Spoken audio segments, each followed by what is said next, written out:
My fiancé moved in with me and my cousin to save money for the wedding. He's always hated my cousin, mocking her sexy outfits and modeling career, but I never imagined that when I walked into the bedroom that day, I'd catch them lying without clothes in bed together. For a second, I actually thought about swinging that bat, smash the bed, the nightstand, but I leaned it against the doorframe, just in case. Instead, I straightened up, let the rage steal me, and when I finally spoke, my voice came out calm, cold. While you two finish up, should I cook dinner? Dan's head snapped up like he'd been hit with a bucket of ice water. He shoved Laura off him, horror spreading across his face. Laura scrambled for a blanket, eyes wide with shock. No thanks, I said flatly. Looks like Laura already handled that for you. Dan stammered. Blair, what are you doing home today? I raised an eyebrow. That's your concern right now? Maybe put some pants on. I set the bat against the wall, folding my arms. Laura's shock melted into a smug little smile. My stomach turned. When Dan reached for me, I stepped back. Don't touch me. You have to believe me, he begged. This was a mistake. It meant nothing. But I saw the lie on his face. He had to tell. His eyebrow always jumped when he lied. You know what?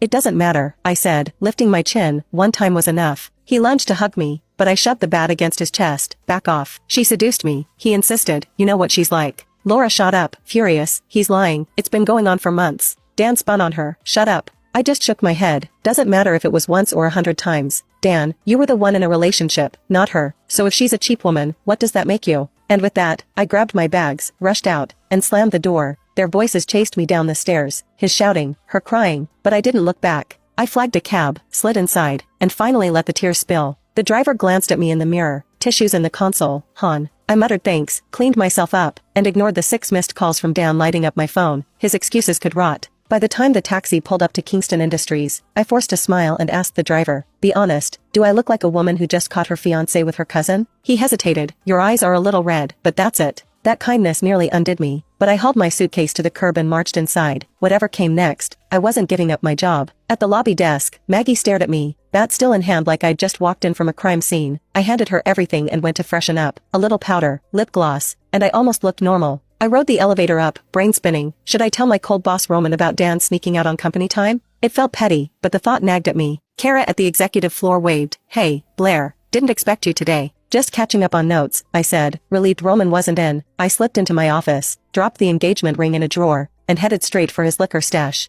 After taking a few sips of strong drink, I curled up on his leather couch, bottle in hand, trying to think about my next move. Call my sisters? Crash at their place? Eat ice cream and trash talk men until sunrise? The office phone rang. I staggered over and answered. Claire, Roman's girlfriend, or fling, whatever, was on the line, whining about him not answering her calls, drunk and reckless. I told her she was probably getting dumped, or he was dead. Either way, flowers will be involved. Then I hung up and laughed to myself. I took another drink, only to pause when a tall, solid figure appeared in front of me. Roman, Blair, he said, his voice